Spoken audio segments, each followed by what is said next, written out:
I feel like, I've been watching you for a very long time, and everything you say about special ed, the educational system, mental health, when it comes to black youth, black men, I feel like I'm a victim of it. I'm 29 years old.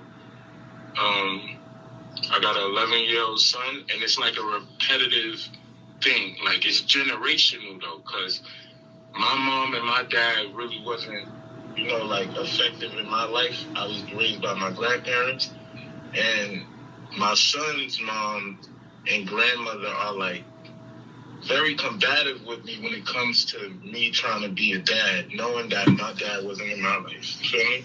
So my grandparents took the advice of the educational system and put me on meds and put me in special ed and do all this other stuff, have me in programs, treatments, and it really didn't do nothing for me.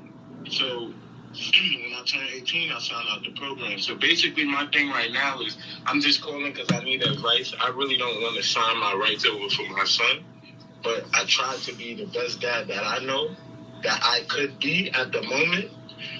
And, it's basically fighting with me mentally to just try and be like, all right, I tried. I've been to jail for asking to see my kid. I've been to jail for taking clothes to my baby mom's house. I've been to jail for, and I'm not gonna say it's just them, but verbally, I'm very bad with my words when I get angry. So it's like I try to not project that towards my kid in front of him, but they try to use that against me. So basically, I need advice. As a black man, question. I got a question for you. And I hate family court. I hate it with a passion, because there's nothing worse than black people going right back to the white folks after slavery and asking them to settle disputes between a black man and a black woman over a black child. Family court is nothing but a form of slavery. Now, with that being said, though, if you cannot come to an amicable agreement with your son's mother and grandmother, you may have to put a petition into family court, my brother. So you get shared legal custody. So you guys have to make all medical and educational decisions together. Shared legal, that's one. And number two, shared physical custody, to make sure you get to see your son as often as you would like to. Because if it's not working with her. I did that. My son was born in 2011. 2012, I was 18. I went to family court in Brooklyn and signed a petition for visitation rights and part custody. So you get to see him. Okay, do you get time with him? Nah, my baby mother stops that. She gets me locked up and gets all types of reports and stuff on me that's nonsense. But don't go to court. Stops me from reaching my goals. I was saying in 2012, I was going to school to be an EMT, and I went to court just for visitation rights, and they said they needed child support, and she agreed to it. Okay, so you paying your child support, right? So, and at that time, I wasn't financially stable. I was going to school to be an EMT, so I would have got a certification to finish my EMT courses, and then I'll get a job with that. Right. So here's what I'm not understanding, my brother. If she don't let you see your child, first of all, do you have a designated time on paper from the court for when you're supposed to get your child, or do you only have visitation where you go to her house to see? I have nothing, Dr. Umar, and all they're asking me for, they're sending mail to my house for child support. And I've been trying to communicate with family members of hers, and it's just it's draining. Okay. I'm not a messed up individual because, like I said, I've been through it.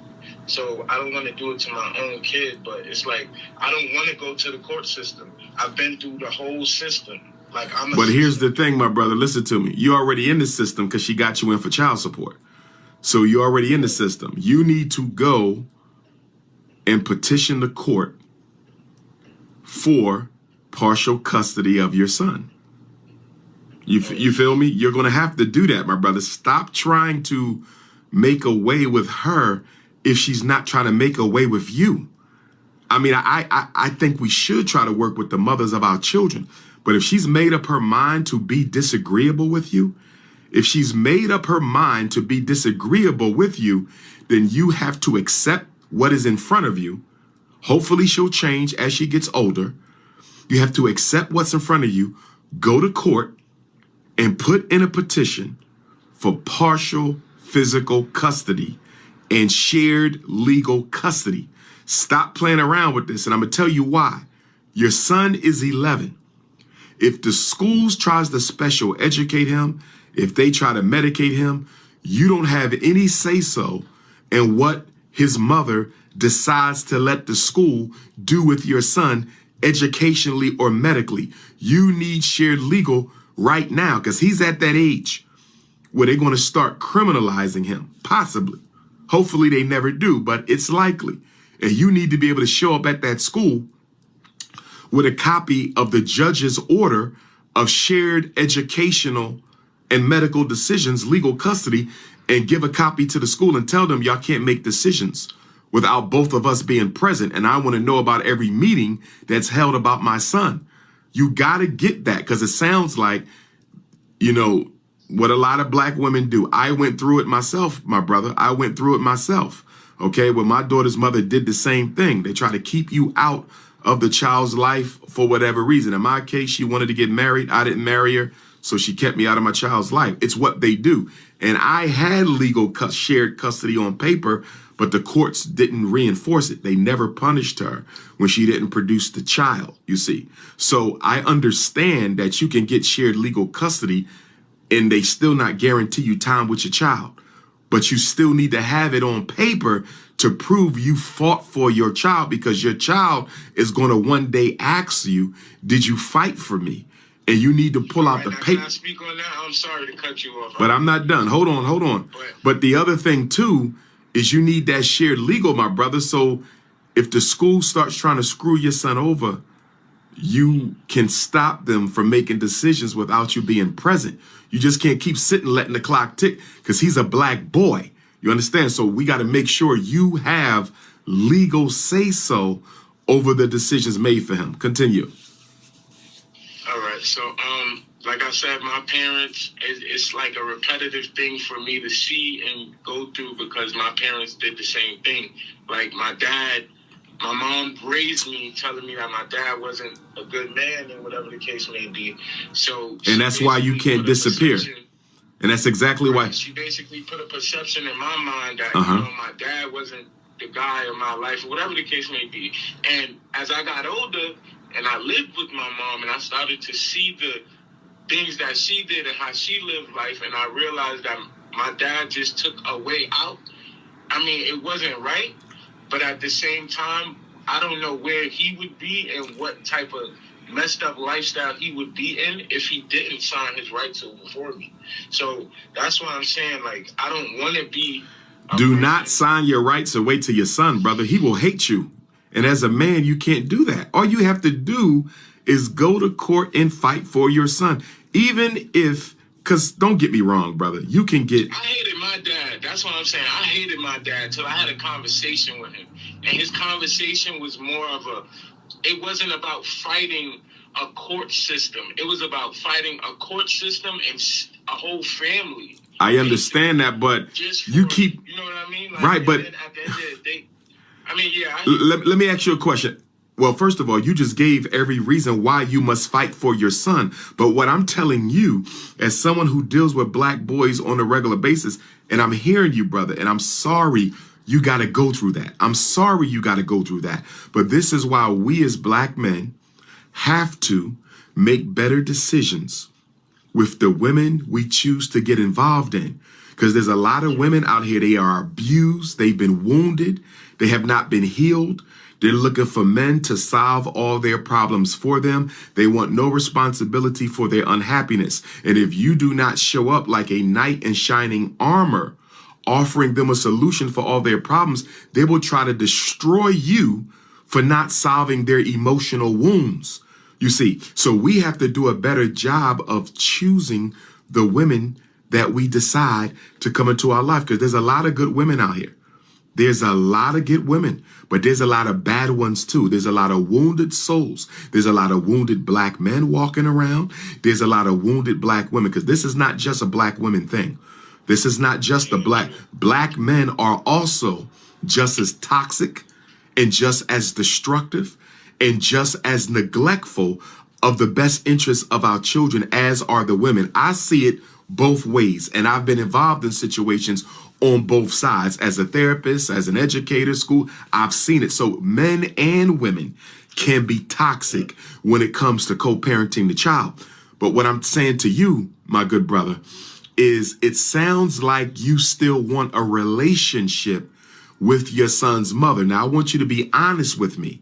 I want you to be honest with me. Relationship with my son, but I don't want to be like that. I don't want to curb. I don't want to be up, basically. Like, I understand that, but now, mentally, I tried it, bro. She locked me up for no reason, and I went back and had this. If I wanted to see my kid. Why did you get locked up? Why did you get locked up? Tell me what happened. They put handcuffs on you specifically for doing what? All right, so basically, me and my mans used to live across the street from my baby moms, and I used to like try to see her and interact with her. Like you said, don't try to push that onto her, but if she's not ready. So I'm not a court going person. Like, I'm a street. Sorry to say it like that. I'm a street. Like, I work now, but back then I was in the street. So it wasn't a given that I'm going to court for my kid, for myself, nothing. So I was trying to communicate with her. Basically, she called the police and told them that I had a knife and said I was going to kill her and all this other stuff when I had drugs on me. So when the police pulled me over, I got locked up for drugs and assault against my baby moms. That never happened. When I asked, just could I talk to you from across the street? Like, so, but my thing is, she told me when I came home, yo, if you want to see your son, you have to come sit in my house. I did that by all means. Okay, I did it. Okay, I understand that. I did it too, okay? I went and used to go sit. I don't think you wanted to be with your baby mom, though. I think it was more of your kid less than your baby mom. I agree, but the difference, right, but the difference, though, between me and you is that it seems like you still want this confrontation with the mother when you can just deal with the... I get it. Nah, listen, Dr. Umar, I understand totally what you're saying. I don't want no type of confrontation. My son is 11. He's able to talk and communicate with me and you in two different conversations. I don't need you. What I need is your acceptance, because your family is not going to do that. So, okay, cool. You're not going to give me it. I'll go to court. But if I'm going to court and they're taking pay, like, I haven't seen my kid like in maybe 4 years, 5 years. Mm-hmm. Like, so, but it's a whole bunch of pain and turmoil that she did to me and put me through that. It wouldn't just be able to put on the phone. But my thing is, I just don't want to be the dad. Like, because I felt like my dad was fucked up, but in all reality, he had to think about himself. You feel me? So I want to do the same, knowing that the right way of life is to take care of my child and support my child and do what I can. But when I did it and I tried to make it work at a certain length and at my willpower, it didn't work for you. So now that I'm at a point in space where it's like, fuck y'all. Fuck the kid. Like, that's just... Oh, man, don't say F your kid, mom. No, brother. No.